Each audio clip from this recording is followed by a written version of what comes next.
Sepanjang sejarah Indonesia, para presiden memiliki rekam jejak kesehatan yang beragam, mulai dari penyakit yang umum hingga kondisi medis yang serius. Lalu penyakit apa ya yang pernah diidap oleh para pemimpin Indonesia dari Soekarno hingga Joko Widodo?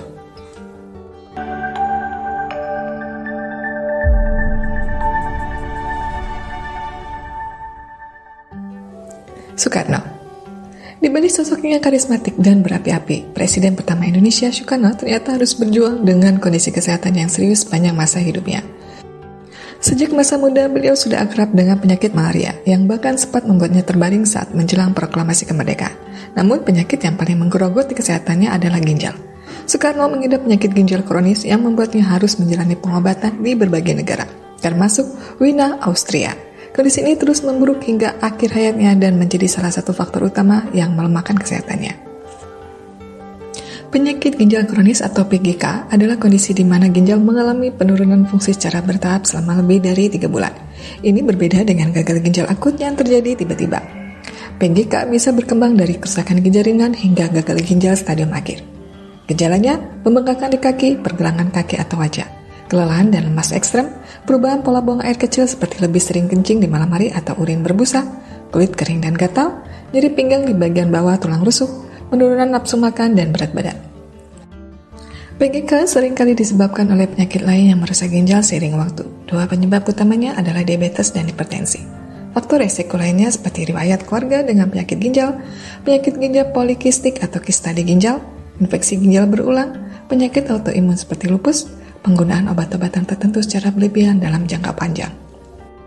Pengobatan PGK berfokus pada memperlambat kerusakan ginjal dan mengolah gejala, seperti perubahan gaya hidup, pola makan sehat rendah garam, protein dan kalium, olahraga teratur, berhenti merokok, serta menjaga berat badan ideal. Obat-obatan, dokter akan meresepkan obat untuk mengontrol tekanan darah, gula darah, dan mengurangi pembengkakan. Dialisis, prosedur cuci darah yang digunakan pada tahap akhir untuk menggantikan fungsi ginjal yang sudah tidak bisa bekerja.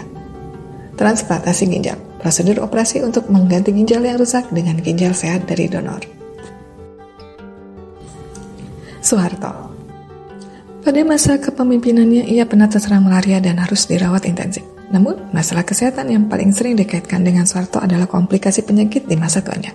Ia mengalami beberapa kali stroke yang menyebabkan penurunan fungsi otak, serta menderita masalah pada jantung dan organ dalam dirinya. Berbagai penyakit ini membuat kesehatannya terus menurun hingga akhirnya beliau wafat pada tahun 2008. Secara sederhana, komplikasi bukanlah nama penyakit, melainkan kondisi tidak terduga yang muncul sebagai akibat dari penyakit, kondisi medis, atau tindak medis tertentu. Komplikasi terjadi ketika penyakit utama tidak ditangani dengan baik atau semakin parah sehingga mempengaruhi organ lain dalam tubuh. Beberapa penyakit kronis atau jangka panjang yang paling sering menimbulkan komplikasi serius seperti diabetes, hipertensi, penyakit jantung, HIV/AIDS. Kunci utama untuk mencegah komplikasi adalah mengobati penyakit utamanya sejak dini dan mengontrolnya dengan baik. B.J. Habibie. Presiden ketiga ini dikenal sebagai sosok jenius di dunia dirgantara, namun ia juga tidak luput dari masalah kesehatan. Penyakit yang paling sering diidapnya adalah kelainan katup jantung. Beliau sempat menjalani operasi besar di Jerman untuk mengatasi kebocoran pada katup jantungnya. Meskipun berhasil menjalani operasi, penyakit jantung ini terus menjadi masalah yang berulang hingga akhirnya menjadi penyebab utama beliau meninggal dunia pada tahun 2019. Penyakit katup jantung adalah kondisi yang terjadi ketika 1 atau lebih dari 4 katup di jantung tidak berfungsi dengan baik. Katup ini berfungsi sebagai pintu satu arah yang mengatur aliran darah di dalam jantung dan ke seluruh tubuh. Jika katup mengalami masalah, jantung harus bekerja lebih keras untuk memompa darah yang lama-kelamaan bisa menyebabkan komplikasi serius seperti gagal jantung. Ada beberapa jenis kelainan yang umum terjadi pada katup jantung. Stenosis, kondisi di mana katup jantung menjadi kaku atau menyempit sehingga darah sulit mengalir melewatinya. Ini memaksa jantung memompa lebih kuat untuk mendorong darah. Regurgitasi, katup bocor, terjadi ketika katup jantung tidak dapat menutup dengan sempurna. Akibatnya, sebagian darah yang seharusnya mengalir ke depan justru bocor dan mengalir kembali ke ruang jantung sebelumnya. Atresia, kondisi di bawah lahir di mana katup jantung tidak terbentuk secara sempurna sehingga aliran darah terhalang total. Gejala penyakit ini seringkali tidak langsung terasa, terutama pada tahap awal. Namun, saat kondisi memburuk, gejala yang mungkin muncul, nyeri atau tekanan di dada terutama saat beraktivitas, sesak napas bahkan saat sedang beristirahat atau berbaring, kelelahan yang ekstrem dan merasa lemas, pembengkakan pada kaki, pergelangan kaki atau perut, jantung berdebar kencang atau berdetak tidak teratur, aritmia, pusing atau bahkan pingsan, suara bising jantung, murmur yang dapat didengar oleh dokter menggunakan stetoskop. Beberapa faktor yang dapat menyebabkan atau meningkatkan risiko penyakit katup jantung antara lain penuaan, infeksi, kelainan bawaan sejak lahir, penyakit lain seperti tekanan darah tinggi, kolesterol tinggi, dan diabetes, dan juga serangan jantung. Pengobatan penyakit katup jantung disesuaikan dengan jenis kelainan, tingkat keparahan, dan kondisi pasien secara keseluruhan. Pilihannya bisa dengan obat-obatan untuk mengolah gejala dan kondisi terkait seperti tekanan darah tinggi atau irama jantung yang tidak teratur. Perbaikan katup. Prosedur operasi untuk memperbaiki katup yang rusak seperti menjahit perbaikan atau membersihkan endapan. Penggantian katup. Jika katup tidak bisa diperbaiki, dokter akan menggantinya dengan katup buatan atau mekanik atau katup biologis dari hewan atau donor manusia. Abdurrahman Wahid Gus Dur.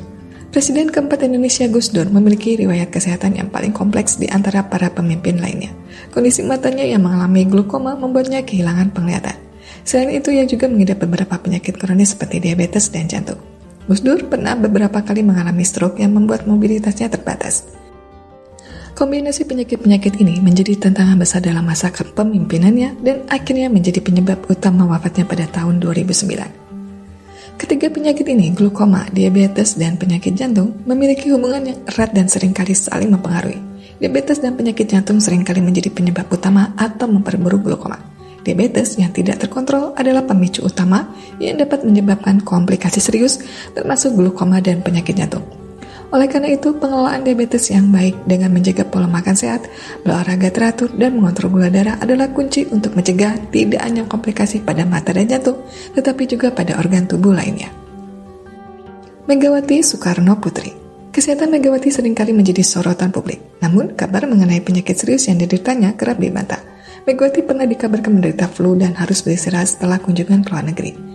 Flu atau influenza adalah infeksi virus yang menyerang sistem pernapasan, termasuk hidung, tenggorokan, dan paru-paru. Flu berbeda dengan pilek biasa. Gejala flu cenderung lebih parah dan bisa menyebabkan komplikasi serius. Gejala flu biasanya muncul secara tiba-tiba dan bisa berlangsung selama 1 hingga 2 minggu, seperti demam tinggi biasanya di atas 38 derajat Celcius, sakit kepala dan nyeri otot di seluruh tubuh, batuk kering dan sakit tenggorokan, hidung tersumbat atau berair, kelelahan atau lemas yang ekstrem, mual atau muntah terutama pada anak-anak. Flu disebabkan oleh virus influenza. Virus ini menyebar melalui percikan air liur atau droplet saat seseorang yang terinfeksi batuk, bersin atau berbicara. Percikan ini bisa terhirup langsung oleh orang lain atau menempel di permukaan benda seperti gagang pintu, lalu berpindah ke tangan dan masuk ke tubuh saat kamu menyentuh wajah. Untuk mencegah penularan flu, kamu bisa melakukan beberapa hal, yaitu vaksinasi flu, mencuci tangan, menghindari menyentuh wajah, menjaga jarak dengan orang yang sedang sakit.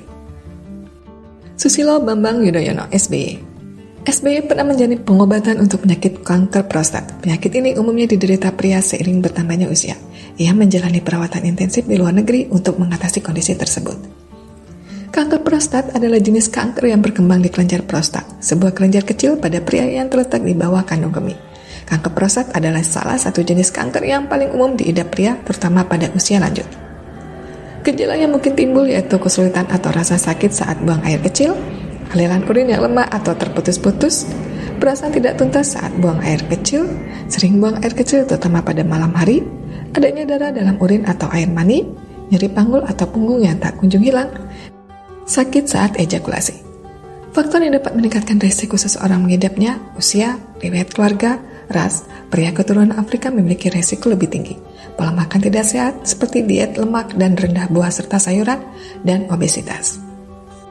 Joko Widodo. Jokowi sempat menjadi perhatian publik karena kondisi kulit wajahnya yang mengalami perubahan. Kondisi tersebut dijelaskan oleh ajudan dan dokter spesialis kulitnya sebagai peradangan akibat alergi kulit setelah pulang dari Vatikan. Meskipun demikian, secara umum kondisi fisik beliau dinyatakan baik.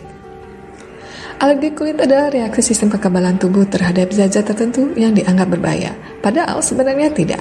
Kondisi ini bisa disebabkan oleh kontak langsung dengan zat pemicu atau alergen atau reaksi dari dalam tubuh setelah mengkonsumsi atau menghirup alergen. Gejalanya, ruam kemerahan dan gatal pada kulit, bintik-bintik merah atau bengkak pada kulit kering dan mengelupas. Munculnya lepuhan berisi cairan, terutama pada kasus yang parah, rasa panas atau perih di area kulit yang terkena. Sistem imun yang terlalu sensitif adalah penyebab utama alergi kulit. Pemicu lainnya yaitu zat kimia, seperti deterjen, pewangi, atau zat pengawet dalam produk perawatan kulit, makanan seperti susu, telur, kacang, gandum, kedelai, dan makanan laut, lingkungan seperti debu, serbuk sari, bulu hewan, dan jamur, obat-obatan, antibiotik, atau obat pereda nyeri tertentu. Kisah kesehatan para presiden ini tidak hanya menjadi catatan sejarah, tetapi juga menunjukkan bahwa di balik kekuasaan dan tanggung jawab besar, mereka juga adalah manusia biasa yang harus berjuang menghadapi tantangan kesehatan.